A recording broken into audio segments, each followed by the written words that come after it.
Comme son nom l'indique, l'Esprit Saint est l'Esprit de Dieu même, Esprit divin. Et comme tout esprit, bien sûr, il n'est pas visible. Cependant, il est partout dans l'Écriture, du premier chapitre de la Bible à la Genèse, où l'on voit que l'Esprit de Dieu planait sur les eaux, jusqu'au dernier chapitre de la Bible, dans l'Apocalypse chapitre 22, où l'Esprit et l'Épouse, c'est-à-dire l'Église, s'adressent à Jésus en lui demandant de revenir. L'Esprit Saint est donc l'une des trois personnes divines, Père, Fils et Esprit à égalité. Et cependant, la personnalité de cette personne divine va se développer surtout dans le Nouveau Testament, qui va voir aussi dans l'Ancien Testament de nombreuses manifestations de sa puissance. Dès lors, de nombreuses images vont être utilisées pour le décrire. D'abord et avant tout, il est feu.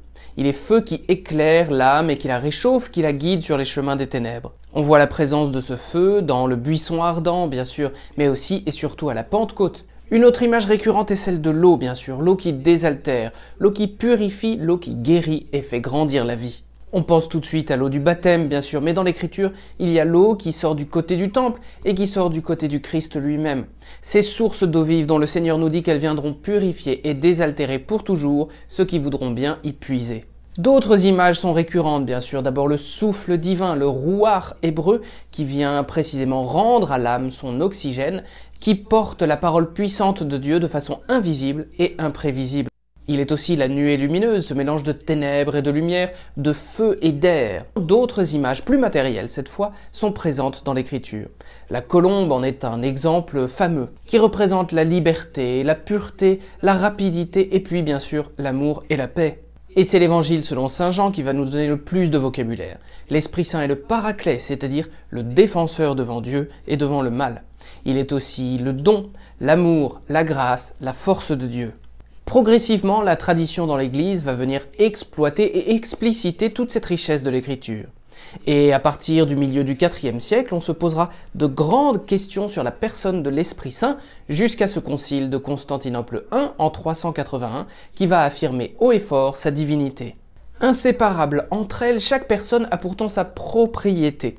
Le Père, bien évidemment, c'est la paternité. Le Fils, c'est la filiation. Et on dira de l'Esprit que c'est la sanctification ou la procession, car il procède du Père et du Fils. Devant eux, il est parfaitement égal en dignité, en honneur et en vénération.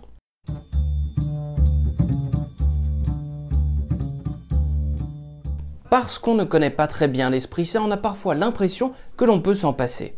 Mais c'est totalement faux, parce que tout ce que l'on fait dans sa vie, tout ce que l'on fait dans sa foi, tout ce que l'on dit, tout ce que l'on pense, ne se fait que grâce à l'action de l'Esprit Saint en nous.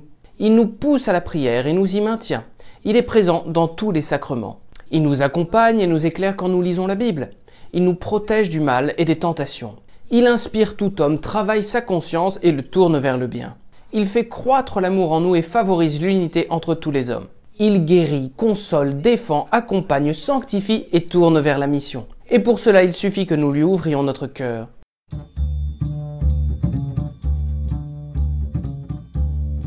Son intervention dans l'écriture la plus spectaculaire est certainement celle de la Pentecôte. Cette fête a lieu, comme son nom l'indique, 50 jours après la grande fête de Pâques, puisqu'à l'origine c'était avant tout une fête agricole de la moisson. Avec les siècles, elle est devenue progressivement le symbole de cette réception de la loi au Sinaï, le don de la loi divine à son peuple, moisson véritable. Et c'est le jour de cette fête que les chrétiens réunis à Jérusalem avec la Vierge Marie ont précisément reçu l'Esprit Saint de façon spectaculaire en langue de feu venant se poser sur eux. Ce jour-là, ils ont pu mieux comprendre les mystères de la foi, se souvenir de toutes les paroles de Jésus et s'engager activement dans la foi par l'évangélisation à toutes les nations. Quand ce jour-là, Saint Pierre est sorti dans la rue pour aller parler dans toutes les langues maternelles de la terre, c'était un signe précisément pour nous montrer qu'il parlait le langage même de Dieu et que par l'Esprit Saint, celui-ci pouvait être compris de tous. On dit souvent que du coup l'Église est née ce jour-là puisque la mission numéro 1 de l'Église, c'est précisément d'évangéliser, de répandre la bonne nouvelle. Depuis ce jour, un nouvel âge s'est ouvert, celui de la grâce qui vient accomplir la loi. Par ses fruits, par ses dons, l'Esprit Saint devient désormais la loi nouvelle et définitive du chrétien. Et les fruits de cette loi sont nombreux, comme le montre le chapitre 5 de l'Épître aux Galates. Amour, paix, joie, patience, bonté, bienveillance, fidélité, douceur et maîtrise de soi sont seulement quelques-uns des dons, des grâces extraordinaires de l'Esprit Saint dans nos vies. Alors comme dit saint Paul, puisque l'Esprit nous fait vivre, marchons sous la conduite de l'Esprit.